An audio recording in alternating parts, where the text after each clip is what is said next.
Hello again to another Agatha Reacts, and today we'll be watching the hidden archaeology of menstruation from Dr. Smithy Nathan. And well, I'm a woman and I do menstruate, obviously. Well, maybe it's not an obvious thing, but I do menstruate. So I often wonder. There's a massive fly flying around here. Go away. Go to the room. Yeah.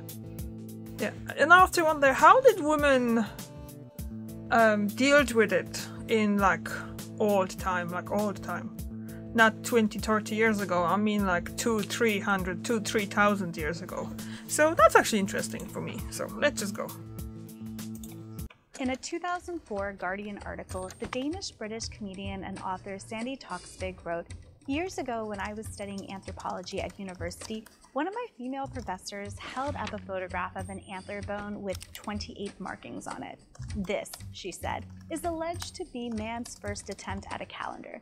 We all looked at the bone in admiration. Really? Tell me," she continued, "what man needs to know when 28 days have passed? Yeah. I suspect that this was woman's first attempt at a calendar." Now, when this clip started making rounds on social media more recently, it got us thinking. People have been shedding their uterine lining for millennia, but what archaeological evidence do we have of periods and menstruation? Spoiler alert, we don't have much, but not for reasons you might think. Hi, I'm Dr. Smithy Nathan, and I'm an archaeologist. In this video, we're going to explore the archaeology of menstruation and why this area has been hidden for so long. Now let's get into it. The study of menstruation has been understudied in archaeology. Why? Well, there are two primary reasons. The first is patriarchy. While not all women and only women menstruate, women are the largest group that have periods, and they're a group that was overlooked in early archaeological research. Think about the idea of man's first attempt of a calendar from earlier. The second reason is a bit more complex and expands on the first, and that's colonialism. We know that people across time and across the world have different traditions and material cultures related to periods. However, many archaeologists have interpreted ethnographic, historical, and archaeological data from a perspective that is strongly influenced by colonial views of menstruation, which often meant narrowing our view of the wide range and rationales of these traditions. In the last decades, we've made a lot of progress in considering gender, identity, and decolonization when we're analyzing the archaeological record. But when it comes to menstruation, there's still a significant gap. So when looking at the archaeological record for evidence of menstruation, let's focus on three areas for this video: products, places, and practices. Let's start with... Already not. Well, so far it's starting interesting with that all of man's first attempt on the calendar, and it seems to be like precisely 28 days, like most menstrual periods.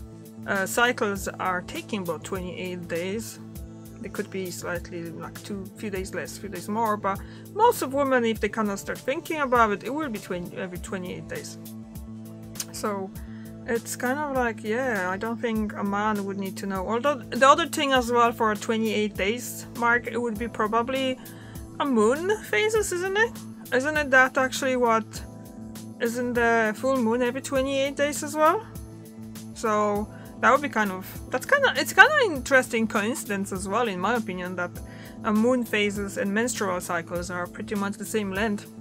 But that's how, well, it is. Some people were trying to explain it, but I'm not sure how to take it to it. That flies back. I can hear it. Even with the headphones on. Alright, I'm just gonna let it fly. Yeah, I'm so funny today. Oh, I'm gonna just let it fly. Oh. Sounds like a very big fly. I don't understand why is it here. The only window that is open in the apartment, actually no, wait, the bedroom window is open. Living room, yeah, there's actually a few windows open, so I shouldn't be that surprised about fly being in the apartment. I think the first thing that comes to mind with period products are items used to capture menstrual fluids. Now, it should be noted that in certain past societies, there might not have been a desire for products that capture menstrual fluid. Some scholars studying various time periods and regions have suggested that people might have just bled into their clothes. Anyway, when we first started researching ancient products that might have been used to capture menstrual fluid, we were really excited. Initially, we found a lot of mentions of diverse products across time and places. However, when we dug a bit deeper, we came up a bit short in finding credible primary sources, or the interpretations seemed to be off. For example, numerous websites and articles mention that ancient Greeks used wool tampons. This seems to come from people thinking that the Greek physician Hippocrates described the practice of wrapping some lint or wool around a piece of wood, and that was used as a tampon. However, that's not really true. On her blog, Mistaking Histories, Helen King, a retired classics professor who wrote her dissertation on ancient menstruation, dives into the Greek wool tampon debate. I highly recommend checking out her full blog post, and I'll offer some highlights here. First off, there wasn't an ancient Greek word for tampon. Tampons, as we know it, are a modern invention dating to the 1930s. That's not to say that there couldn't have been tampon-like products in the past. In fact, there are numerous ancient and historical documents from cultures all across the world that detail inserting various items into the vagina for various purposes. However, when it comes to ancient Greece, King thinks the word modos may have been the root of the wool tampon confusion. Modos is mentioned in the Hippocratic treatise Joints and Instruments of Reduction, in the section telling a physician to roll up lint in a rag or soft thin leather and insert it into a fractured nose. According to one of the most popular ancient Greek dictionaries, translations of modos include tent, tampon, and lint pledgelet for dressing wounds. When it comes to menstruation, modos is mentioned in the Hippocratic text Diseases of Women, and a different translation of the word in this context calls it a pessary, which is a removable treatment that is inserted into the vagina. According to this Hippocratic text, these pessaries were often wrapped in wool before insertion, but they were not used for capturing menstrual fluid during a typical period. So King thinks the translation of the word modos might be where the idea and confusion of Greek wool tampons came from. From my own experience learning languages, I know there are ideas and concepts that don't translate one-to-one, and we do our best to make sense of them. However, it's important to recognize when we might be imposing our modern worldviews and experiences on the past. Revisiting ancient sources and translations of popular ideas surrounding possible ancient period products gets us one step closer to a better understanding of the archaeology of menstruation in general. And while ancient documents and their translations are immensely helpful, in the Americas we've actually relied on another sort of data set to help us better interpret the archaeological record when it comes to menstruation. This leads us to the second thing we look for when we're trying to identify menstruation in the archaeological record: places. In the Americas, our understanding and interpretation of spaces related to menstruation heavily come from ethnographic accounts of multiple indigenous communities. Now, it's important to know two things when it comes to these accounts. First off, ethnographic observations of what current or near past indigenous communities are doing aren't a one-to-one analogy of what happened in the past. Second, some of these ethnographic observations, especially early ones, try to impose colonial beliefs about menstruation on indigenous communities. In recent years, more work has been done to critically interrogate and decolonize our understandings of the past based on these observations, but more on that later. When it comes to menstruation, there are numerous ethnographic accounts from multiple indigenous communities on spaces that facilitated the spatial separation of people who were menstruating. In the past, archaeologists referred to these places as menstrual huts. However, that's definitely a misnomer, as these spaces and how they're composed and situated vary across time and across the world. One of the most famous early archaeological examples of menstrual spaces is at the Newt Cache shelter in eastern Kentucky. Archaeologists found a cache of nuts, seeds, spoons made of shells, fibers, bedding, and medicinal plants that date to about 4,000 years ago. The archaeologists suggest that this rock shelter may have been a sanctuary and retreat for people who were menstruating or had recently given birth, given the presence of the medicinal herbs, soft fibers that were likely used for padding, and shell artifacts which were associated with fertility. But what happens when you don't have any artifacts? Let's go to the interior of the Pacific Northwest to the Flying Goose site located on the ancestral lands of the Kalispel tribe of Indians in northeastern Washington state. Archaeologists found a burnt structure when they were excavating the site, and the nature of the structure was curious. You see, the size, where it was located, and the lack of artifacts didn't match up to known archaeological architectural types for the region. The researchers decided to delve a bit deeper and conduct an array of scientific analyses, and they ended up finding some interesting things. Thousands of years ago, the space for this structure was dug out, used in a way that didn't leave behind artifacts, and then intentionally burned at a low temperature and then buried. At least one spring flood passed at the site before people returned to set another intentional fire with possible symbolic plant offerings. Based on the archaeological, scientific, and ethnographic data, the researchers believe that this Another ad. That was quick. But so far it's interesting, isn't it? I think anyway. So,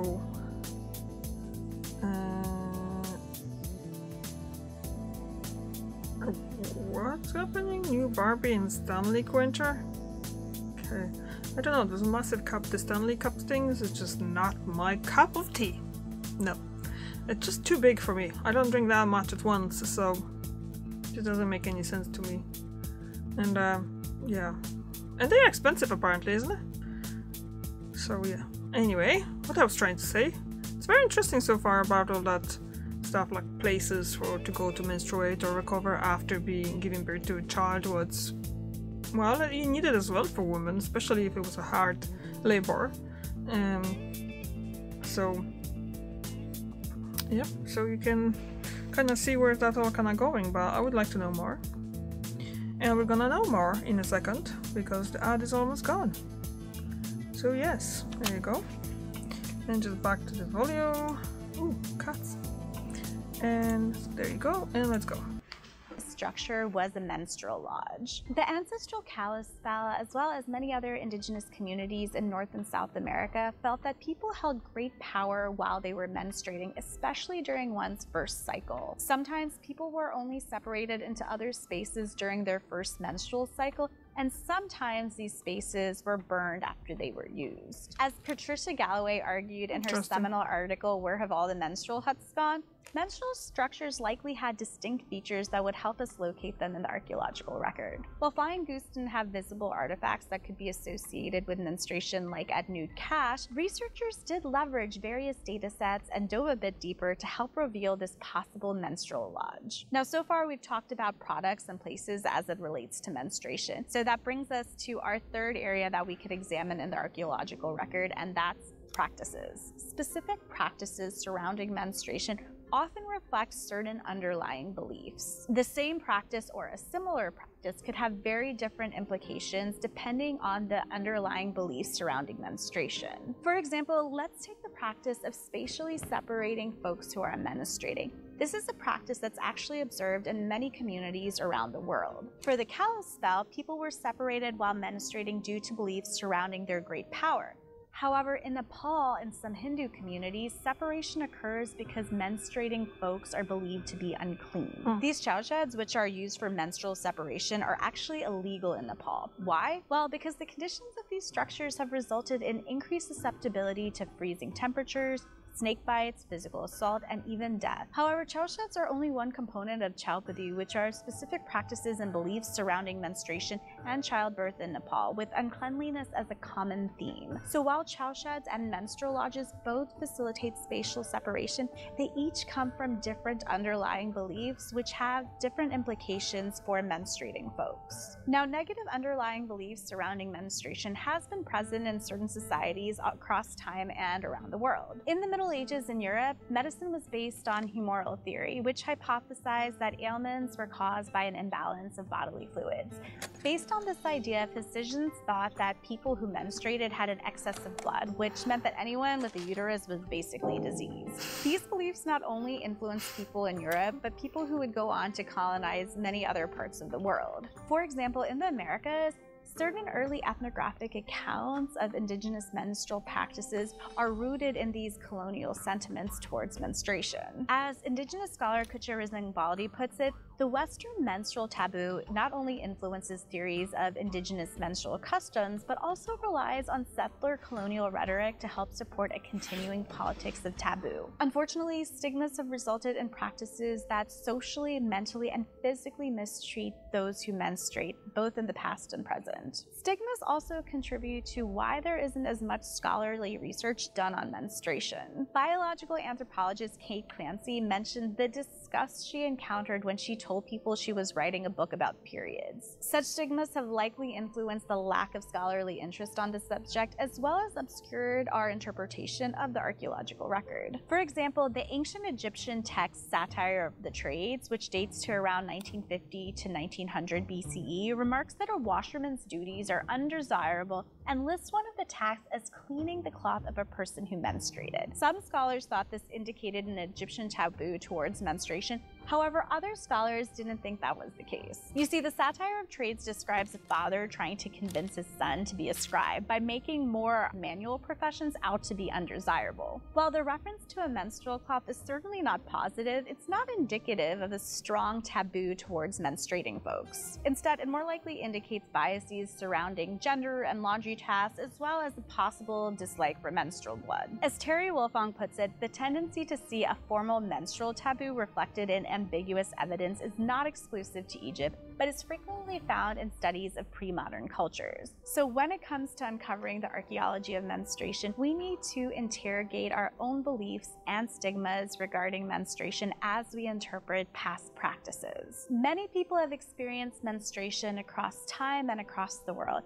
It's an important part of our human history and many people's present reality. While this subject has been understudied and therefore hidden archaeologically, the good news is that there's been more work done on this subject in recent years. Some of this work isn't even about finding new sites and new artifacts. It's about re-looking at what we've already found. I'll have links to all the studies we've mentioned, as well as some other studies that we didn't have time to mention in the blog post in the description. Now, we mentioned a lot of methods that archaeologists can use to understand the past, so if you're interested in learning a bit more about some other methods, check out this playlist here.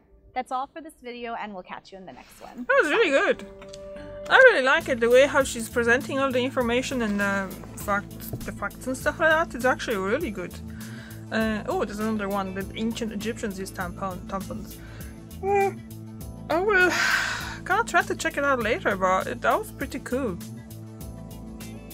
And yeah, the taboo about menstruating, not talking about that, and I don't know. I don't understand why it would. The patriarchy have a lot to do with it, I presume, because it's something that men don't go through. So obviously it's something that they don't want to see. And I don't know. Yeah, people are kind of coming with it weirdly. I've seen some posts on internet saying that, oh, I don't know, it's just disgusting. How could you do that? Like, let's say, use tampons wrapped in like a wrapper and things like that in someone's other toilet. It's just a normal thing. It's just trash. Come on, it's not a big deal. Anyway, what do you think about that? Thank you very much for watching, and I see you tomorrow. Bye!